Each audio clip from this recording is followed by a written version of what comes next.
Hello everyone, আসসালামু আলাইকুম। আশা করি সবাই ভালো আছেন। আল্লাহর রহমতে আমি ভালো আছি। এটা হলো রোলার আইসক্রিম। এটাতে অনেক ফল ফুড দিয়ে বানানো হয় এবং আইস দিয়ে বানানো হয়। এটা পুরান ঢাকার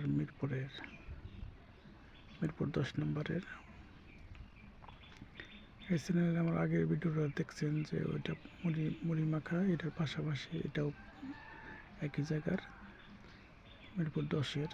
যদি কেউ খেতে চান রোলার আইসক্রিম, পুরান ঢাকায় দিতে পারেন।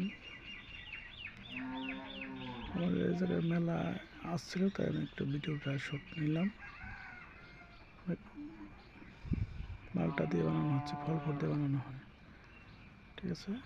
হেলদি খাবার, কোনো পার্শ্ব প্রতিক্রিয়া নেই। চাইলে যে কেউ ট্রাই করতে পারেন। আর বেশিরভাগ তো এটা মেয়েরা অনেক পছন্দ করে। মেয়েদের ফেভারিট খাবার আইসক্রিম আর ফুচকা। ভিডিওটা যদি ভালো লাগে চ্যানেলটা সাবস্ক্রাইব করবেন, শেয়ার করবেন, কমেন্ট করবেন যে আপনারা নেক্সটে কোন ভিডিও দেখতে চান। আমি আশা করি সেই ভিডিওটা দেওয়ার চেষ্টা করব, আর আমাকে সাপোর্ট করবেন। ভালো থাকবেন সবাই। আসসালামু আলাইকুম।